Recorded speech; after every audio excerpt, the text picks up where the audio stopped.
एक समय की बात है। एक छोटे से गांव में मोहन नाम का एक किसान रहता था।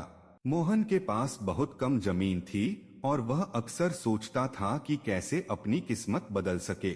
एक दिन जब वह खेत में काम कर रहा था, उसने एक अजीब सा कद्दू देखा। कद्दू बिल्कुल सामान्य था, लेकिन उसके आकार में एक विशेष चमक थी।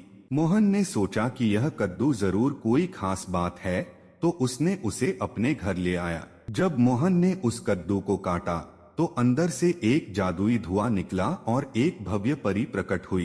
परी ने कहा, धन्यवाद मोहन, तुमने मुझे मुक्त किया। मैं तुम्हारी 3 इच्छाएं पूरी करूंगी।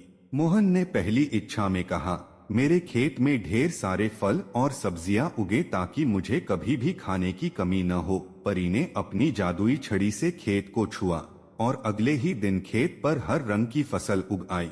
दूसरी इच्छा में मोहन ने कहा, मेरे गांव में एक सुंदर स्कूल और अस्पताल बनवाओ ताकि सभी बच्चों को अच्छी शिक्षा और हर किसी को इलाज मिल सके। परी ने एक बार फिर अपनी छड़ी से जादू किया और गांव में एक शानदार स्कूल और अस्पताल बन गए।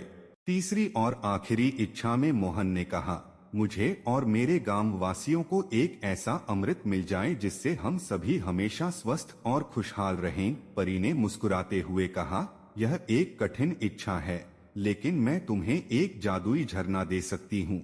यह झरना हर समय ताजगी और स्वास्थ्य प्रदान करेगा। जादुई झरना गांव के किनारे पर प्रकट हुआ और गांव वाले उसका पानी पीकर स्वस्थ और खुशहाल रहने लगे।